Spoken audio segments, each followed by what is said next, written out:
Hello जी, नमस्कार, good morning. कैसे हो सभी? आप सभी का स्वागत है अवर्स एजुकेशन के यूट्यूब चैनल पे। एस्टेट का जो एग्जाम हुआ था पीजीटी का, उस पेपर का हम सॉल्यूशन करने वाले हैं और देखेंगे कंप्लीट पेपर का सॉल्यूशन, कौन कौन से क्वेश्चन यहाँ पर पूछे गए थे, Hindi, English, math, reasoning, Haryana G K. Start करते हैं। सबसे पहला जो क्वेश्चन हमारा है वो है हिंदी की बात कर लेते हैं। और विशेषण के संबंध में कौन सा आपको सही सुमेलित नहीं है ये पूछा गया। भारतीय संज्ञा से निर्मित विशेषण ठीक है। पवित्रतम विशेषण की उत्तरावस्था, ये आपका इसके अंदर सही सुमेलित नहीं होगा क्योंकि ये विशेषण की उत्तमावस्था हो जाएगी। सेकंड ऑप्शन जो है वो आपका यहाँ पे राइट आंसर हो जाएगा। इस विकल्प में समस्त पद में बहुव्रीहि समास का उदाहरण नहीं है। सेकंड ऑप्शन जो है वो आपका यहाँ पे राइट आंसर है। दीर्घ श्वास पाषाण हृदय, सेकंड ऑप्शन जो है वो राइट आंसर है। नेक्स्ट आपके सामने, निम्न में से इस विकल्प में शब्द युग्म का सही अर्थ भेद नहीं है। तो आपका बाजी, दाव, बाजी, घोड़ा, मेघहवन, अच्छा मेघ हवन या मेघ बादल। माणिक्य जो है वो आपका चर्बी नहीं होगा। ऑप्शन नंबर थर्ड जो वो राइट आंसर है। माणिक्य एक प्रकार का आपका स्टोन होता है जो मोस्टली हाथों में पहना जाता है। कौन सा युगम संगत नहीं है, सही नहीं है इसके अंदर? भिक्षुक एक तत्सम शब्द है। मत्स्यक तद्भव है। तद्भव की बात करें तो एक तो तत्सम शब्द होते हैं, एक तद्भव शब्द होते हैं। और तत्सम की बात होती है वो शब्द जो संस्कृत के समान है। यहाँ पे ये क्या हो जाएगा, ये मस्तक हो जाएगा। और वो शब्द जो संस्कृत से बदल के हमने हिंदी में कन्वर्ट किए हैं वो वाले हमारे तद्भव होते हैं। तो मस्तक का तद्भव जो पूछे माता हो जाएगा। तो सेकंड ऑप्शन गलत है। खिचड़ी एक देशज शब्द है, अमानत एक विदेशज शब्द हो जाएगा। निम्न में से किस विकल्प का शब्द संधि विच्छेद में सही है, ये पूछा गया। कुशासन, कुश प्लस में असन नहीं होता, कु प्लस में शासन होता है। वार्तालाप, वार्ता प्लस में आलाप, जानकारी। इसका आपका जो राइट आंसर है वो हो जाएगा लघु उर्मी। लघु प्लस में उर्मी होने के बाद आपके बड़े यू की मात्रा लगने के बाद आपका आंसर फोर्थ जो है वो यहाँ पे राइट आंसर हो जाएगा। नेक्स्ट, किस विकल्प में शब्द अन उपसर्ग निर्मित नहीं है? उपसर्ग वो होते हैं वो शब्द के स्टार्टिंग के अंदर लगते हैं। इसके अंदर आपका ऑप्शन नंबर सेकंड जो है वो राइट आंसर है। निम्न में से कौन से आपके विदेशज प्रत्ययों से निर्मित है? तो यहाँ पे आपका इसका राइट आंसर बिल्कुल ऑप्शन नंबर थर्ड है, रिश्वतखोर या रोजगार हो जाएगा। पर्यायवाची शब्दों के संदर्भ में कौन सा विकल्प अनुचित है? तो इसका आपका जो राइट आंसर है वो आपका सेकंड ऑप्शन में भी यहाँ पे होना चाहिए। ठीक है, 38। वार्तनिक दृष्टि से किस विकल्प के सभी शब्द शुद्ध है? तो किसके शब्द शुद्ध है ये पूछा गया। तो इसका आपका राइट आंसर जो हो जाएगा वो हो जाएगा सेकंड ऑप्शन, यहाँ पे याग, बल्कि और हस्तक्षेप। सेकंड ऑप्शन से वो राइट आंसर। अभ्यर्थी नहीं होता, अभ्यर्थी होता है इसके अंदर। महात्मा गांधी ने भारत को आजाद कराया, उक्त वाक्य में रेखांकित शब्द क्या है? अच्छा, महात्मा गांधी के नीचे भी यहाँ पे रेखा लगाई गई है और भारत के नीचे महात्मा गांधी किसी का नाम है तो आप कह दोगे ये व्यक्तिवाचक है, तो इसके अंदर व्यक्तिवाचक है। और इसके अंदर है आगे भारत है, भारत किसी देश का नाम है तो इसमें भी आपका व्यक्तिवाचक संज्ञा हो जाएगा। थर्ड ऑप्शन जो है वो आपका राइट आंसर यहाँ पे हो जाएगा। सर्वनाम शब्द के संबंध में आपको बताना कौन सा असत्य है। प्रयोग के आधार पर सर्वनाम के 6 भेद होते हैं, बिल्कुल ठीक है। कोई कुछ, ये अनिश्चयवाचक सर्वनाम है, बिल्कुल ठीक है। पुरुषवाचक सर्वनाम के 4 भेद माने जाते हैं। जिस सर्वनाम से वक्ता के पास अथवा दूर की किसी वस्तु का बोध होते हैं उसे निश्चयवाचक सर्वनाम कहते हैं, ये ठीक है। पुरुषवाचक सर्वनाम के आपके 3 भेद होते हैं, प्रथम, मध्यम और उत्तम पुरुष। तो इसका थर्ड ऑप्शन जो है वो आपका राइट आंसर है। 4 भेद यहाँ पे नहीं होते। किस मुहावरे का अर्थ संगत नहीं है? अपने पैरों पर खड़ा होना, आत्मनिर्भर होना। अंधे के हाथ बटेर लगना, ये भी बिल्कुल ठीक है। बिना प्रयास के कोई चीज प्राप्त कर लेना। एक घाट का पानी पीना, एकता और सहिष्णुता होना, यानी ये बोला जाता है कि वो सारे के सारे एक घाट का उन्होंने पानी पिया, मतलब उनमें एकता है। कमान से तीर निकल जाना, किसी का भेद खुलना नहीं होता। कमान से तीर निकलने की बात होती है कि किसी की बात कही गई, मुंह से निकली बात से हम संबंधित इसको कह सकते हैं। तो कमान से तीर निकलना, किसी का भेद खुलना नहीं होता। फोर्थ ऑप्शन जो है वो राइट आंसर। किस विकल्प में विपरीतार्थक युग्म संगत है? इसका आपका विपरीतार्थक पूछा गया तो इसका आपका right answer option number third जो है वो यहाँ पे हो जाएगा। नेक्स्ट, वाक्यांश शब्दों के लिए एकल शब्द में आपका अनुचित युग्म कौन सा हो जाएगा? तो जो कानून की दृष्टि से उचित न हो, अवैध, बिल्कुल ठीक है। जिसमें कोई छिद्र ना हो, निरंतर, ठीक है। समुद्र में लगने वाली आग, दावानल आपकी जंगल में आग लगने वाली होती है, तो इसका आंसर कौन सा गलत है? तो थर्ड ऑप्शन जो है वो गलत हो जाएगा। क्रिया के संबंध में अनुचित विकल्प बताना है। कर्म के आधार पर क्रिया के सकर्मक अकर्मक भेद माने जाते हैं, बिल्कुल ठीक है। सभी प्रेरणार्थक क्रियाएं अकर्मक होती है, नहीं ये सकर्मक होती है, तो ये आपका गलत है। पिता पुत्र से पत्र लिखवाता है, ये प्रेरणार्थक क्रिया प्रयुक्त की गई है, बिल्कुल ठीक है। तो ये वाली ठीक है। सेकंड ऑप्शन जो आपका इस क्वेश्चन का राइट आंसर हो जाएगा। नेक्स्ट, ये क्वेश्चन थे अपने हिंदी के, जो हिंदी का पार्ट यहाँ पे पूछा गया था। अब हम बात कर लेते हैं इंग्लिश के पार्ट की। और सबसे पहला जो आपके सामने क्वेश्चन यहाँ पर दिया गया है कि note it down dash you should forget it. अच्छा, इसके बाद यही था ना क्वेश्चन? हाँ, तो इसका आपका राइट आंसर जो हो जाएगा वो हो जाएगा note it down list. Option number fourth जो आपका यहाँ पे राइट आंसर रहेगा। चूज द करेक्ट ऑप्शन अच्छा, ईडीएम पूछा गया स्पिल द बीन्स, बीन को छीलना मतलब किसी के लीक सीक्रेट को लीक करने के बारे में बात की जा रही है। थर्ड ऑप्शन जो है वो राइट आंसर है। The Pak army turned hostile ISIS, तो 2 आ जाएगा इसके अंदर first option. Please give me some more time, इसमें आपका करेक्ट पैसिव वॉइस आपको यहाँ पे बताना है, तो इसका आपका जो राइट आंसर हो जाएगा वो some more time may please be given to me, second option जो है वो आपका यहाँ पे राइट आंसर रहेगा।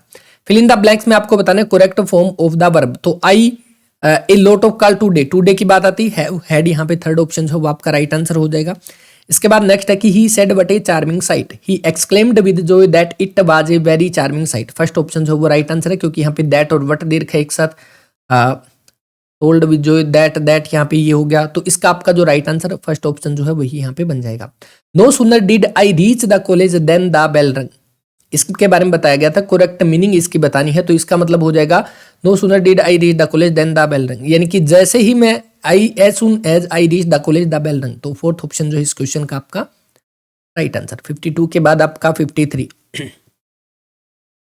Following sentence correct option to express a probable condition, probability के बारे में कंडीशन किसके अंदर है? सबसे पहला जो दिया गया है, if I were A bird I would fly, अगर इसकी बात अगर आप करोगे तो इसका मतलब ये है कि इमेजनरी कंडीशन की बात यहाँ पे हो रही है। If you touch A live wire you will get A shock, if you will read this book you will learn grammar, तो इसका आपका मे पॉसिबल ऑप्शन नंबर 4 यहाँ पे राइट आंसर होगा इसका। If I had reached in time I could have saved her, तो यानी कि मैं उसको बचा सकता था, ये एक प्रोबेबिलिटी के बारे में बात की जा रही है। When I last dash her she was deeply involved इन डेब्ट, मैट आ जाएगा second option. How did the thief dash the padlock, यहाँ पे डिड यहाँ पे पहले ही आ चुका, तो इसके साथ आपका ओपन आ जाएगा, फर्स्ट ऑप्शन जो वो राइट आंसर है। Dash you mind lending me your pen, अब यहाँ पे रिक्वेस्ट की बात हो रही है, रिक्वेस्ट के अंदर आप किसका यूज करते हो, वहां पे वुड का यूज यहाँ पे आपका किया जाएगा, तो आंसर इसका थर्ड ऑप्शन जो है आपका राइट आंसर है, क्योंकि जो पोलाइट रिक्वेस्ट जो होती है वहां पे आपका वुड का यूज किया जाता है। He thought he will be able to do whatever he wanted with his job, यहाँ पर ही वुड आ जाएगा यहाँ पे, तो राइट आंसर इसका सेकंड के अंदर यहाँ पे गलत है, तो 54 का ये वाला आई थिंक कोई क्वेश्चन रहा नहीं है। दिस द जा वर most reluctant to contribute in the प्लेस्टियन, तो यहाँ पे मोस्ट की बात हो रही है, तो यहाँ पे द आ जाएगा इसके साथ, इसका मतलब जो एरर है वो किसके अंदर है, सेकंड ऑप्शन जो इसका आपका राइट आंसर रहेगा। Arrange the following jumble,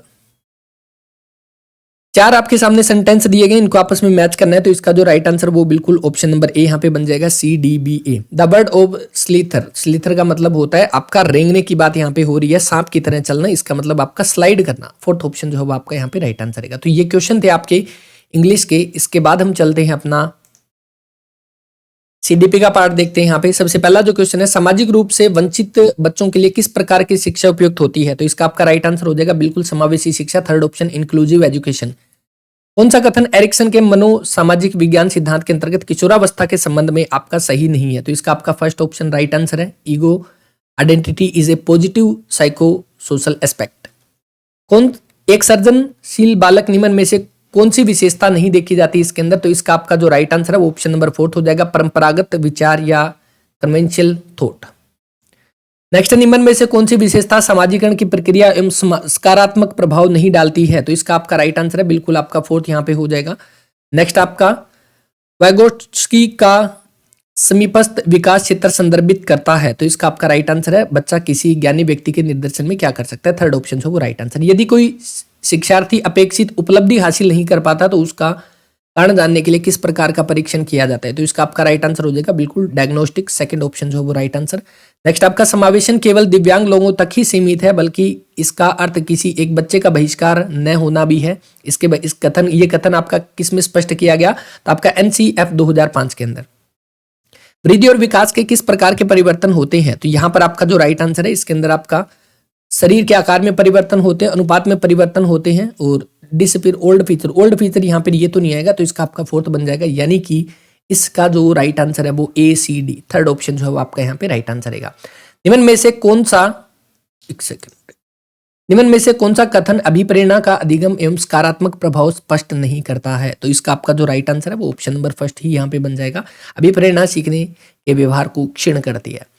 Kohlberg के नैतिक विकास सिद्धांत के अंतर्गत नैतिकता की अवस्थाओं को सुमेलित करना है आपका यहाँ पे, तो आप यहाँ पे देखोगे सबसे पहला गुड इंटरपर्सनल रिलेशन, इसका आपका ये वाली सेकंड हो जाएगी आपकी। नेक्स्ट आपके सामने जो देख है इंडिविजुअलिज्म एंड एक्सचेंज, ये आपका फर्स्ट के अंदर, यानी पहले का दूसरा और दूसरे का फर्स्ट, आपका राइट आंसर बिल्कुल ऑप्शन नंबर 4 जो है वो बन जाएगा।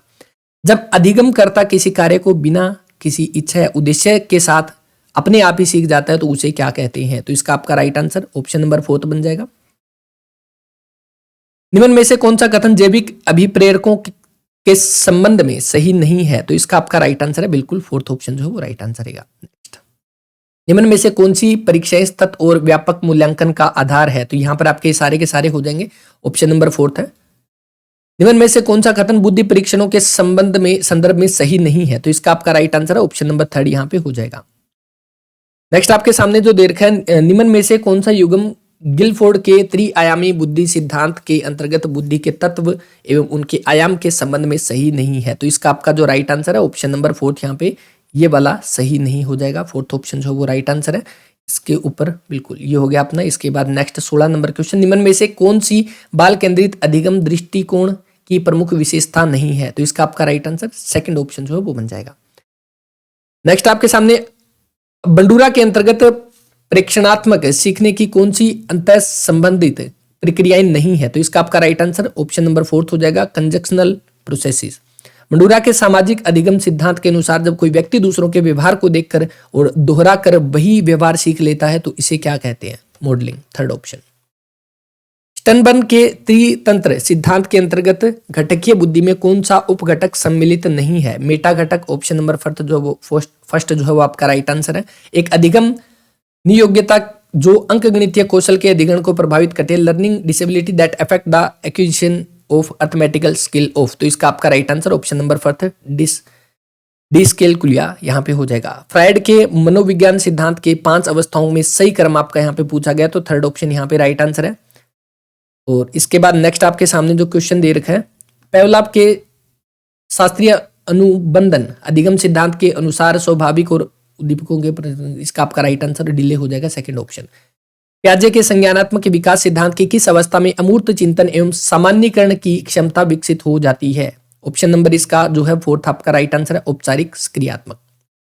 प्रतिभाशाली विद्यार्थियों के लिए निम्न में से कौन सी शैक्षणिक अवस्था जो है वो आपकी नहीं होनी चाहिए? तो इसका आपका राइट आंसर यहाँ पे हो जाएगा 3rd ऑप्शन जो है, रेमिडियल टीचिंग, यहाँ पे 3rd ऑप्शन। निम्न में से कौन सा समावेशी शिक्षा का एक सिद्धांत नहीं है? तो आपका पृथक्करण का सिद्धांत, 1st ऑप्शन जो वो राइट आंसर है। निम्न में से कौन सा तरीका व्यक्तिगत भिन्नताओं के अनुसार शिक्षण का समर्थन नहीं करता? राइट आंसर ऑप्शन नंबर 2 यहाँ पर जो है वो बन जाएगा, व्यक्तिगत अनुदेशन। विशिष्ट आवश्यकताओं वाले बच्चों की आवश्यकता को पूरा करने में शैक्षणिक संस्थाओं की क्या भूमिका नहीं है? तो क्या भूमिका यहाँ पे नहीं हो जाएगी? तो इसका आपका 3rd ऑप्शन जो है वो राइट आंसर हो जाएगा। निम्न में से कौन सा कथन विकास संदर्भ में सही नहीं है? तो इसका आपका जो राइट आंसर है 2nd हो जाएगा, प्रारंभिक विकास की तुलना में बाद का विकास अधिक गंभीर होता है, 2nd ऑप्शन यहाँ पे सही नहीं है। समावेशी शिक्षा का त्रिआयामी सिद्धांत किसके द्वारा प्रतिपादित किया गया? ये आपका 1st ऑप्शन जो वो राइट आंसर है, ग्रिफिथ, कपूर और रिगलाबेन। सामाजिकरण का अर्थ है कि सामाजिक संबंधों में परिपक्वता आना। सामाजिकरण की यह परिभाषा किसके द्वारा आपकी दी गई थी? तो ये किसके द्वारा? हरलोक के द्वारा दी गई थी, 4th ऑप्शन जो है वो आपका राइट आंसर। ये आपका जो है वो पार्ट था CDP का। अब हम चलते हैं अपने नेक्स्ट पार्ट पे जो कि आपका है हिंदी जो रीजनिंग और मैथ का। वैसे तो हरियाणा जी के हम अलग से कर ही चुके हैं, बट इसमें जल्दी जल्दी से इनके आंसर देख लेते हैं। हिस्टोरिकल विलेज सुग यहाँ पे पूछा गया, जो कि यमुनानगर के अंदर हो जाएगा, 3rd ऑप्शन राइट आंसर है। किस हरियाणवी ने अगस्त 2023 में माउंट एलब्रूस को फतेह किया था? रोहतास बिश्नोई ने, 2nd ऑप्शन जो है वो राइट आंसर। राज्यपालों में से कौन सा एक ICS ऑफिसर रह चुका है? तो आपका राइट आंसर है श्री धर्मवीरा। ये ध्यान रखिएगा, पहले भी क्वेश्चन आया था बट उसके अंदर IAS ऑफिसर पूछा गया था, वो मुजफ्फर हुसैन बन्नी थे, ये IAS थे और ये आपके ICS ऑफिसर रह चुके हैं हरियाणा के पहले राज्यपाल के बारे में, जिनको धर्मवीरा के नाम से हम जानते हैं। मौर्यकालीन स्तूप के साक्ष्य टोपरा यमुनानगर के अंदर। गीता जयंती समारोह ये आपका नवंबर दिसंबर में लगाया जाता है, यहाँ पे आपका मार्गशीर्ष हो जाएगा, 2nd ऑप्शन जो वो राइट आंसर। हरियाणा सेवा का अधिकार आयोग के मुख्य आयुक्त कौन है? Trilok Chand Gupta, TC Gupta, 1st option जो वो right answer. Chief information commissioner Vijayvardhan हो जाएंगे, और जो आपके 6वें वित्त आयोग है उसके आपके सचिव पूछे वो कौन है? विकास गुप्ता। वो 6वें वित्त आयोग के आपके चेयरमैन कौन है? कमेंट करके बताइएगा, ये क्वेश्चन हम पहले भी बात कर चुके हैं। नेक्स्ट, साधु निश्चल दास के बारे में बताना है, दोनों के दोनों ठीक है, वह दादू के शिष्य है और उन्होंने विचार सागर पुस्तक जो है वो संकलित की थी, राइट आंसर ऑप्शन नंबर 4 जो है वो बन जाएगा। चिंकारा प्रजनन केंद्र केरू भिवानी के अंदर हो जाएगा। हरियाणा राज्य सहकारी कृषि एवं ग्रामीण विकास बोर्ड लिमिटेड की स्थापना यहाँ पे पूछी गई है। इसकी स्थापना हरियाणा के गठन के साथ ही हुई थी 1 नवंबर 1966 को। सेकंड ऑप्शन यहाँ पे राइट आंसर है। और इसका पहले नाम था Haryana state cooperative land mortgage bank था। बाद में इसका ये जो नाम 8% के अंदर है ये रखा गया 1974 के अंदर। हरियाणा में सूचना प्रौद्योगिकी संस्थान का ये अभी हाल ही में ग्रुप डी के अंदर क्वेश्चन आया था ये सेम। और इसका आंसर ऑप्शन नंबर फर्स्ट बन जाएगा, जो पहले कुरुक्षेत्र के अंदर बना था 2014 के अंदर, बाद में अभी 8% सोनीपत के अंदर हो जाएगा। IIIT Indian institute of information technology. ये क्वेश्चन थे अपने हरियाणा जीके के। अब हम चलते हैं अपने रीजनिंग और मैथ के पार्ट पे। ठीक है, देखते हैं कौन कौन से क्वेश्चन यहाँ पे पूछे गए थे और उनको किस तरह से हम करने वाले हैं। यदि ए अपने सिर के बल उत्तर की ओर अपना मुंह करके खड़ा है तो उसके बाएं हाथ की दिशा पूछी गई है। इसको आप रीजनिंग के तरीके से करोगे, बिल्कुल आपका थर्ड ऑप्शन जो वो राइट आंसर रहेगा। पूर्व यहाँ पे इसका ऑप्शन बनेगा। एक नाव 20 किलोमीटर की दूरी धारा की दिशा में 1 घंटे में और उसी दूरी को धारा के विपरीत दिशा में 2 घंटे में तय करती है तो शांत जल में नाव की चाल क्या होगी। यहाँ पर आप जानते हो डिस्टेंस बटा में स्पीड इज इक्वल टू हमारा टाइम होता है ना। आप इसको ये ऐसे भी कहें, distance is equal to speed into में टाइम होता है।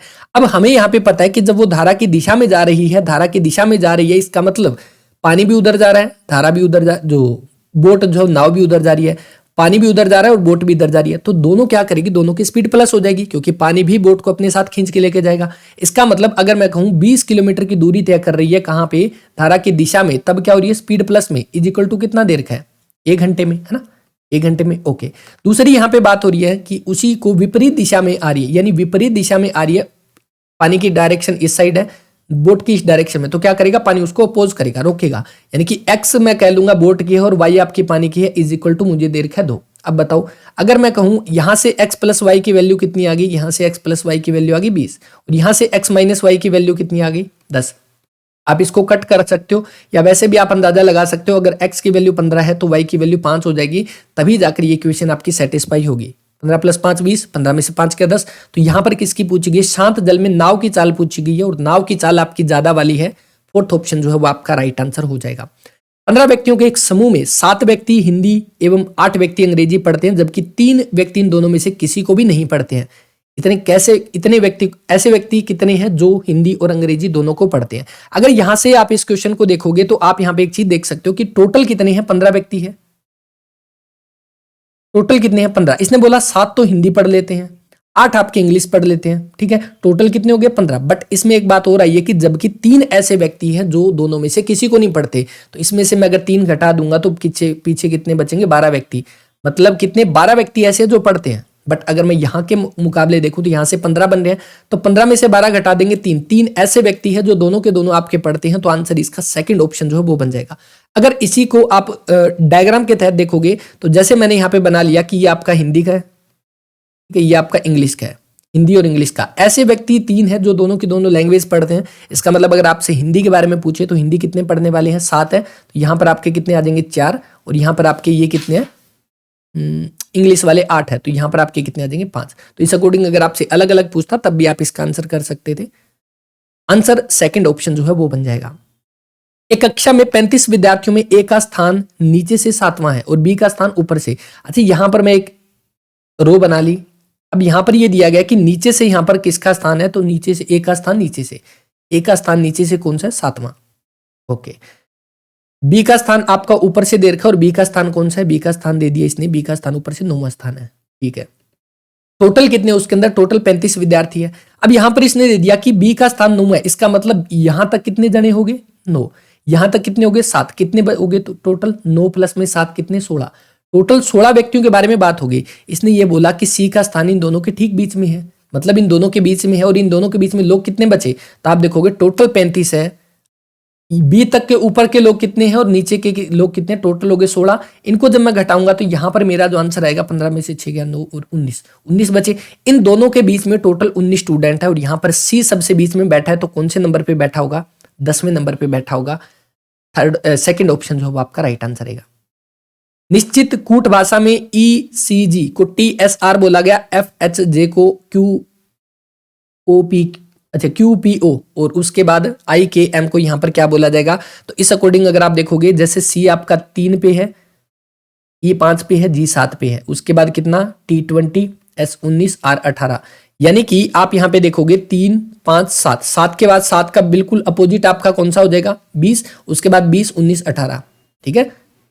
आर का जी का अपोजिट आपका कौन सा हो जाएगा, जी का अपोजिट आपका टी, यानी कि यहां से स्टार्ट कर दिया। उसी तरह से एफ आपका कितने पे है, एफ आपका 6 पे, एच 8 पे, ये आपका कितने पे 10 पे, और यहां पर क्यू आपका कितने पे है 17 पे, पी 16 पे, ओ 15 पे, है ना। मतलब इसका अपोजिट यहाँ पे लिख दिया। अपोजिट का मतलब है उन दोनों का जोड़ आपका 27 होगा।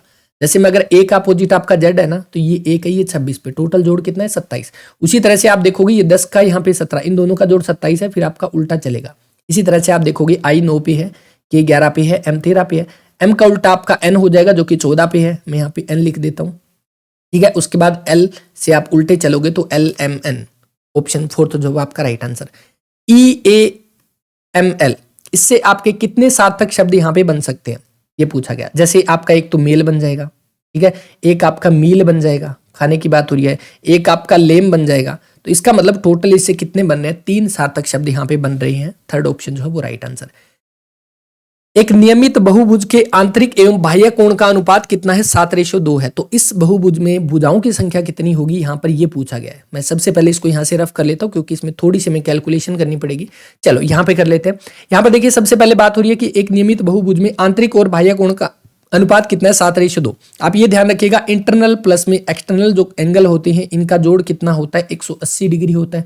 इंटरनल और एक्सटर्नल का मैं रेशियो दे रखा है 7:2, मैं कह दूंगा ये 7x है, ये 2x है। टोटल कितना हो जाएगा 9x = 180 और x = कितना हो जाएगा 20। x = 20, इसका मतलब मेरे पास 7:2 दे रखा है तो x की वैल्यू 20 है, तो मतलब मेरा एक्सटीरियर एंगल कितना है 40 और इंटीरियर एंगल मेरा कितना हो जाएगा 140। ठीक है, क्लियर इतनी बात।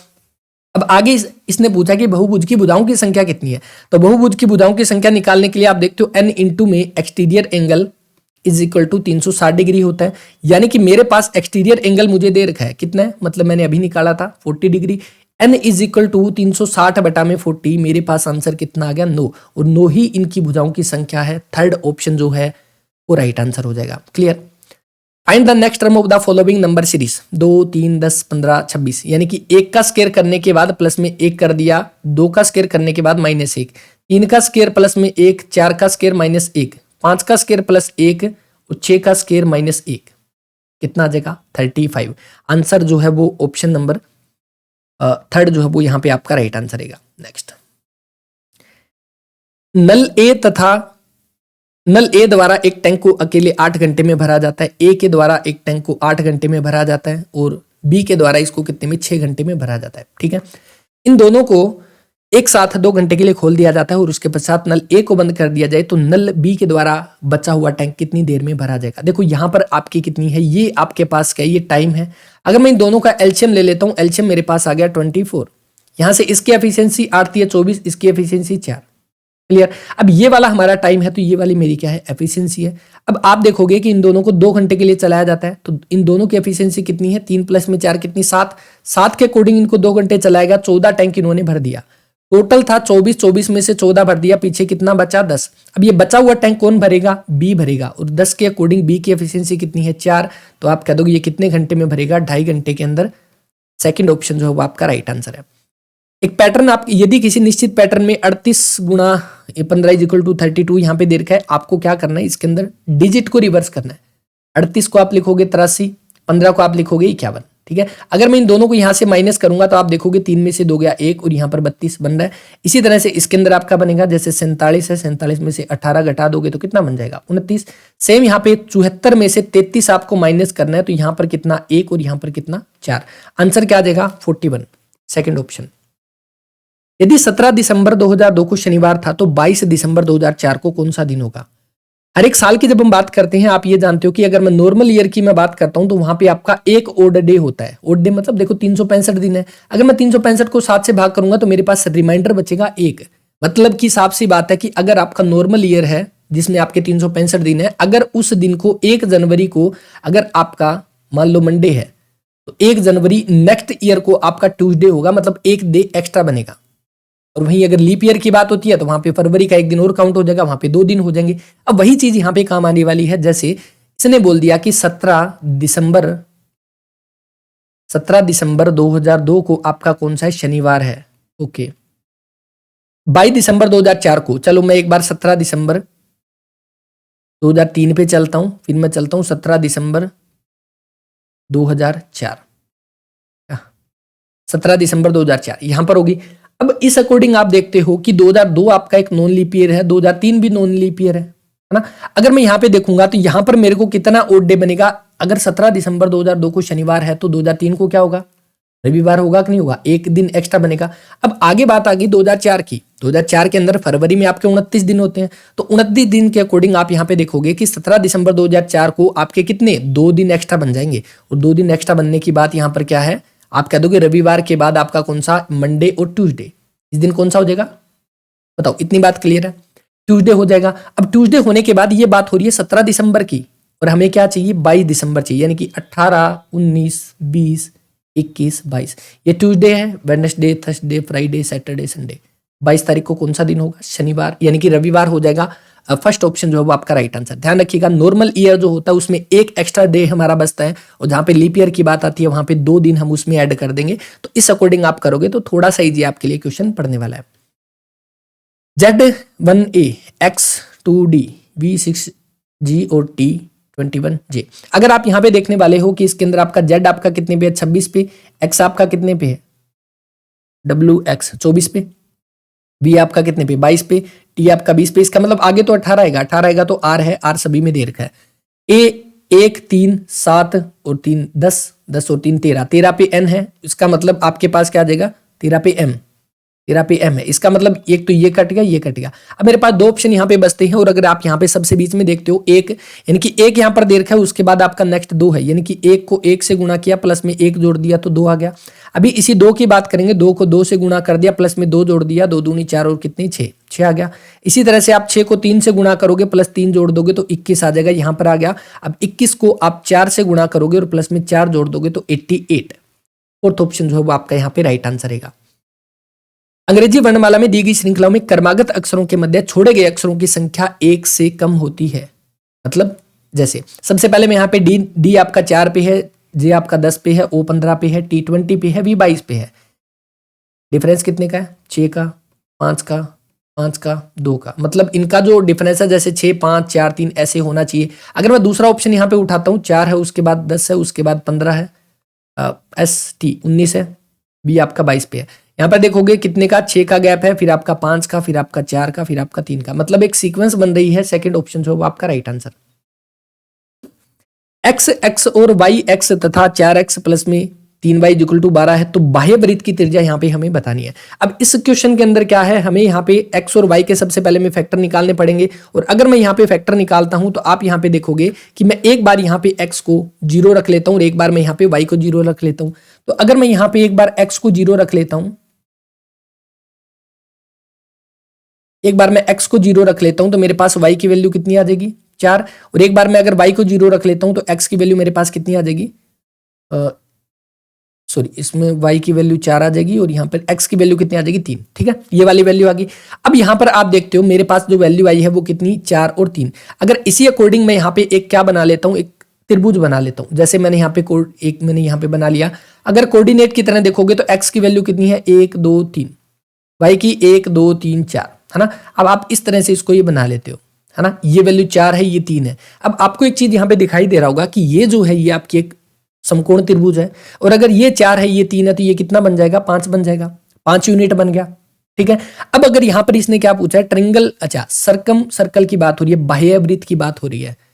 मैं इसको एक बार और यहाँ पे बना लेता हूँ। ठीक है, मैंने इसको ऐसे बना लिया है आपके सामने। ये वाली वैल्यू 4 है, ये वाली 3 है, ये वाली 5 है। अब बाह्य वृत्त बनाने के लिए आप क्या करते हो, आप जो है आपको पता है जो कर्ण जो हमारा होता है जिसको हाइपोटेन्यूस बोलते हैं, इसका सेंटर होता है। आप इसको यहाँ पे रख के और यहाँ से आप इसका सर्कल बना सकते हो जो इसके चारों तरफ बाहर घूमता है। तो ये वाला क्या होता है, इसका हाइपोटेन्यूस का हाफ होता है। तो इसका आंसर ऑप्शन नंबर सेकंड बन जाएगा, क्योंकि 5 का आधा हमारे पास कितना है, 2.5। सेकंड ऑप्शन 2.5 यूनिट जो है वो इसका राइट आंसर रहेगा। वह सबसे छोटी से छोटी संख्या बताइए जिसको 154 154 से भाग 107 से पूर्णतः भाग हो जाती है। ठीक है, जोड़ने पर बात हो रही है। तो अगर 107 को आप इससे भाग करोगे तो सबसे पहले आपका कितना आ जाएगा, 107 को आप 1 से भाग कर दोगे, आपका कितना बन जाएगा, 14 में से 7 गया 7, और यहाँ पर आपका कितना बन जाएगा 4, ऊपर से मैंने लिया 6, उसके बाद इसको 4 पे भेजेंगे 428 आ जाएगा। यहां से आपका 8 है, यहां से आपका कितना बच जाएगा 4, ऊपर से मैंने लिया 3, दोबारा से कितने पे 4 पे जाएगा। लो वैसे इसकी हमें जरूरत नहीं है बट फिर भी लिख लेते हैं। 107 को 4 से 428 है ना। अब यहां पे आपका क्या हो जाएगा, आप देखोगे 13 में से 8 गया 5, 7 में से 2 गया 5, मेरे पास कितना बच गया 55 रिमाइंडर बच गया। अब क्वेश्चन यहां पे ध्यान देने वाली बात यह है कि यहां पे 55 हमें दे रखा है, बट ये इसका आंसर नहीं होगा, क्योंकि इसने ये बोला कि छोटी से छोटी संख्या बताओ जिसको जोड़ने पर, अगर घटाने की बात आती तो हम इस 55 को माइनस कर देते, अगर घटाने की बात आती तो हम इस 55 को माइनस कर देते, तो यहाँ पे हमारा पूरा पूरा भाग हो जाता। बट जोड़ने की बात हो रही है तो आप 55 में क्या जोड़ोगे कि 107 से पूरा पूरा भाग हो जाए, आप जोड़ोगे 52, और अगर आप इस 55 में अगर आप 52 जोड़ दोगे तो आपके पास जो वैल्यू आ जाएगी वो 107 होगी, और उसके बाद नेक्स्ट ये 1 पर पूरा पूरा भाग चला जाएगा। क्लियर। तो इसका राइट आंसर जो है वो फर्स्ट ऑप्शन जो है वो बन जाएगा। पानी और दूध में किस अनुपात को मिलाकर बेचा जाए कि प्राप्त मिश्रण को क्रय मूल्य पर बेचने पर 20% का लाभ हो। अच्छा 20% की बात हो रही है तो 20% को आप क्या लिखते हो 1/5 है ना।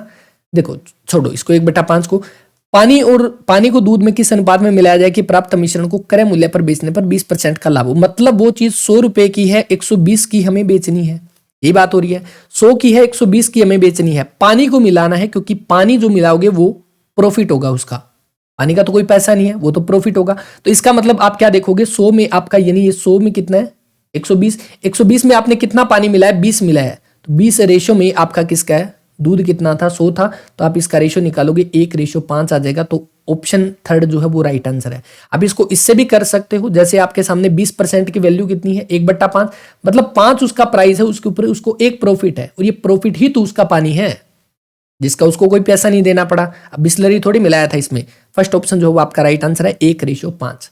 एक निश्चित राशि पर 4% वार्षिक ब्याज की दर से 2 वर्षों के लिए चक्रवृद्धि ब्याज और साधारण ब्याज का जो अनुपात यहां पर पूछा गया वो आपका क्या हो जाएगा।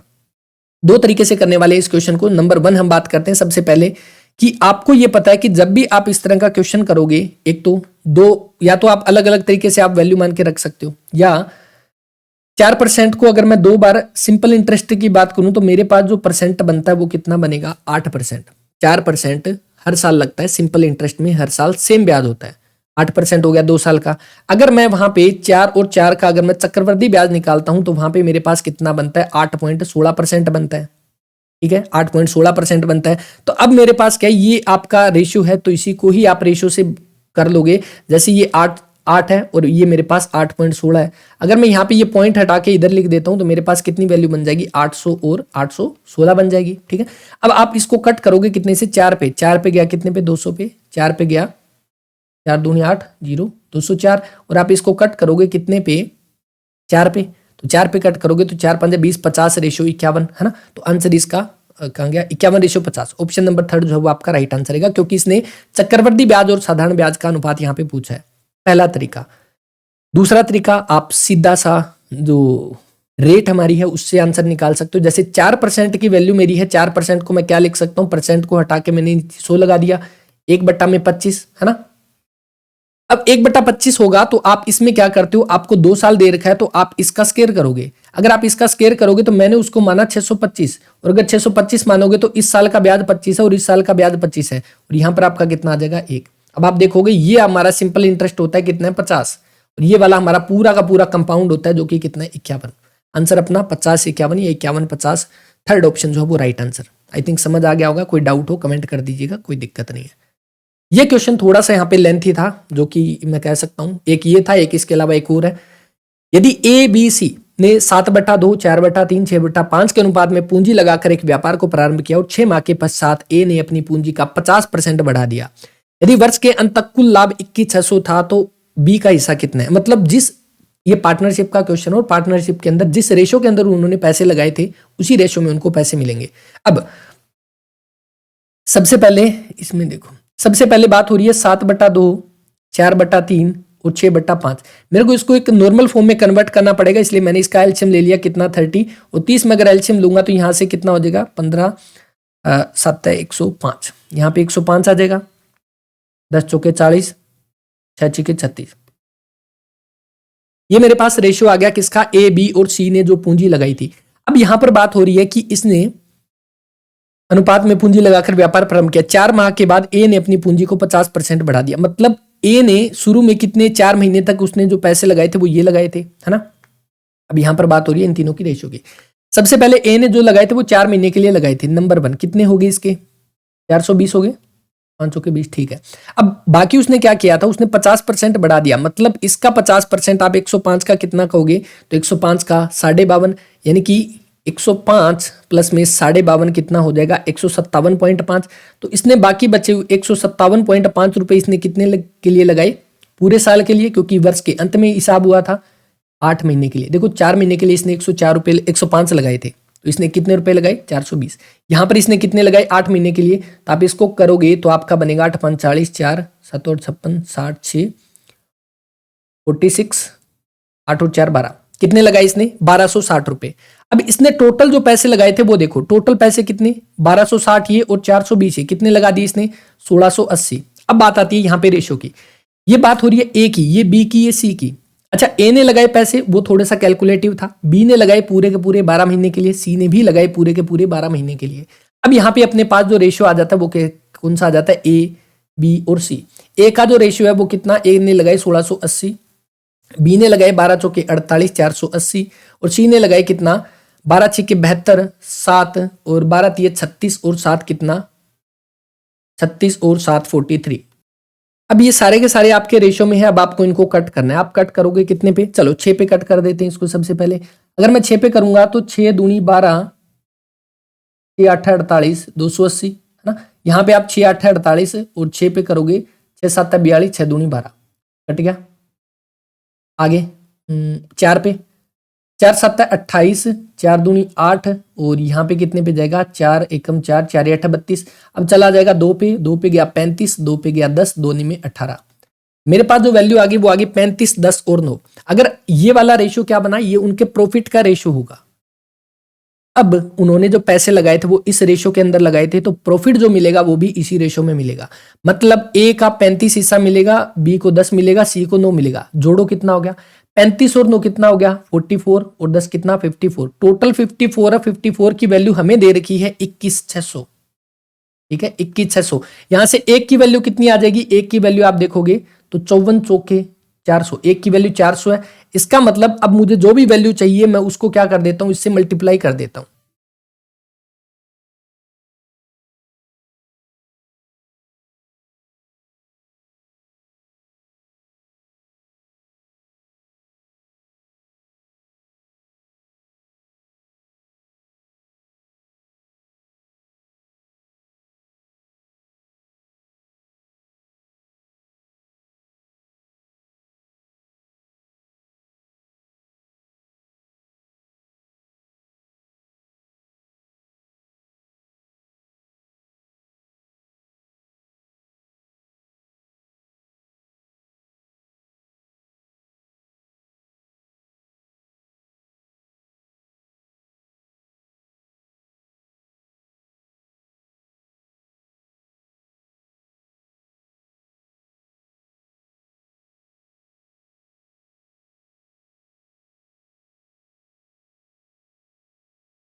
इसको मैं मल्टीप्लाई कर देता हूं, तो आपके पास अगर आपको चाहिए 35 का ए का हिस्सा चाहिए तो आप 35 से गुणा कर दो 400 को।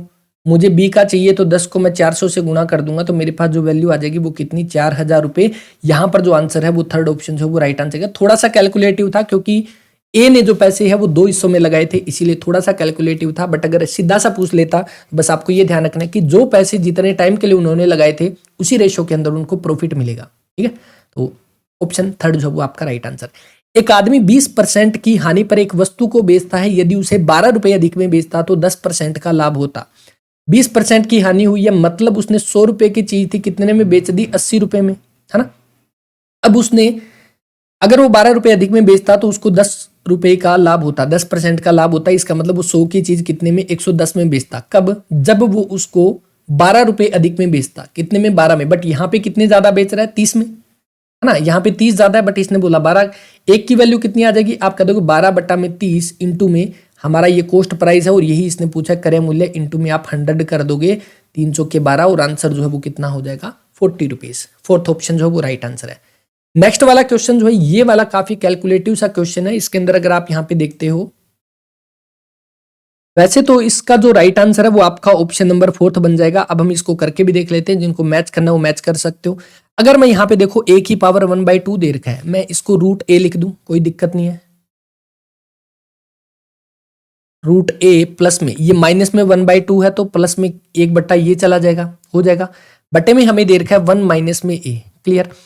प्लस में हमें दे रखा है 1 माइनस में a की पावर -1/2 है तो आप 1 में रूट a कर दोगे, बटा में 1 प्लस में रूट a हमें दे रखा है। ये बात हमें क्वेश्चन में गिवन है। अब यहाँ पे आप सबसे पहले इस ऊपर वाला पार्ट जो है इसका आप क्या कर लेते हो, इसका एलसीएम ले लेते हो। एलसीएम लेके आपके पास क्या बनेगा, इसके साथ आपका बन जाएगा a प्लस में 1 बन गया, बटे में आपके पास क्या आ जाएगा रूट a, है ना, और बटे में हमें दे रखा है 1 माइनस में a, प्लस में सेम इसी तरह से आप कर दोगे रूट a माइनस में 1 हो जाएगा, बटे में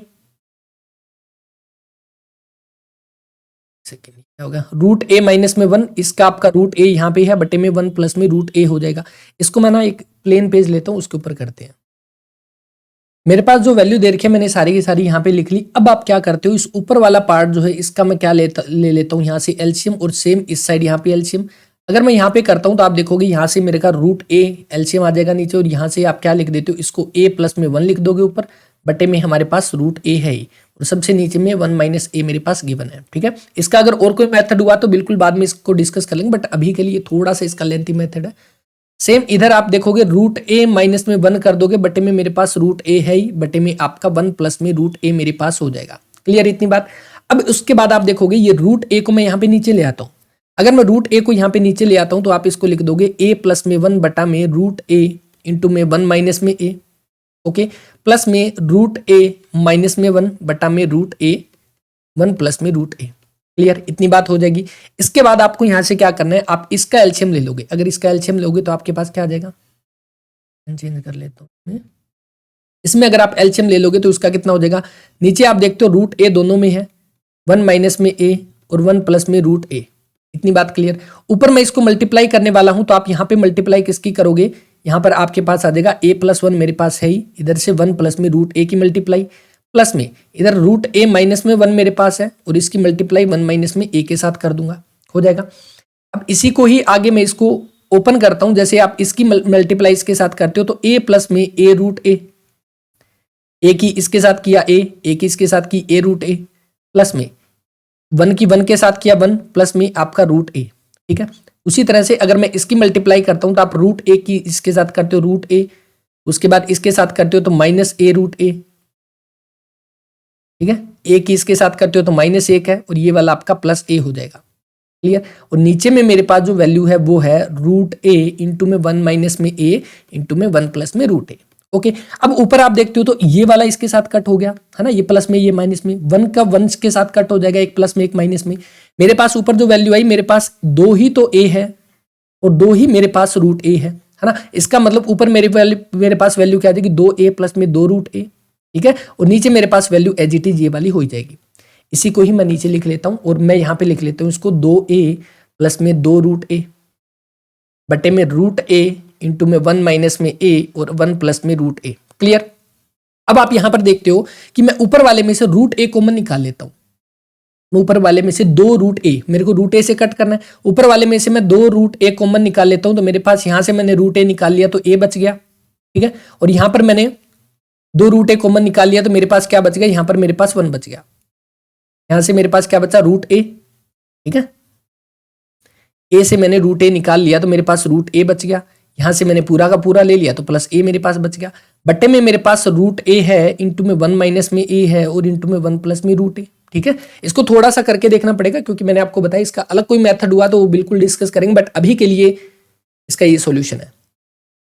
इससे तो ये कट जाएगा, रूट a प्लस में 1 से ये कट जाएगा तो मेरे पास जो आंसर आया 2 बटा में 1 माइनस में a बन जाएगा। तो यही हमारा जो आंसर था 2 बटा में 1 माइनस में a। ठीक है, ऑप्शन नंबर 4 जो वो राइट आंसर। ये क्वेश्चन थे अपने सारे के सारे 90 के 90 क्वेश्चन हम यहाँ पे कंप्लीट कर चुके हैं और एक आधे में थोड़ा यहाँ पे डाउट हो सकता है, बट फिर भी कोशिश की है कि सारे के सारे क्वेश्चन अच्छे तरीके से समझ में आए। तो क्लास कैसी लगी उसके बारे में बता दीजिएगा। बाकी बचे हुए जो पेपर है वो सारे के सारे हम सोल्व करने वाले हैं डिटेल सॉल्यूशन के साथ, ताकि आपको पता चले कि आपने जो गलती की थी आप क्वेश्चन को किस तरीके से और कर सकते थे। थैंक यू वेरी मच, अपना ख्याल रखिएगा। पीडीएफ आप अवर्स एजुकेशन के टेलीग्राम चैनल से ले सकते हैं। किसी भी एग्जाम की पीडीएफ वो सारी की सारी आपको यहीं पे मिल जाएगी टेलीग्राम चैनल पे। अपडेट आपको यहाँ पे मिलती रहती है, करंट अफेयर के क्वेश्चन हम यहाँ पे करते रहते हैं, तो वो सारी की सारी चीज़ें आपको टेलीग्राम पे अपडेट मिलती रहती है। डिस्क्रिप्शन में व्हाट्सएप ग्रुप का भी लिंक है, वहाँ पर आपको अलग अलग जॉब की नोटिफिकेशन मिलती है, कोई भी लेटेस्ट जॉब आती है या कोई भी नई वैकेंसी आती है उसकी नोटिफिकेशन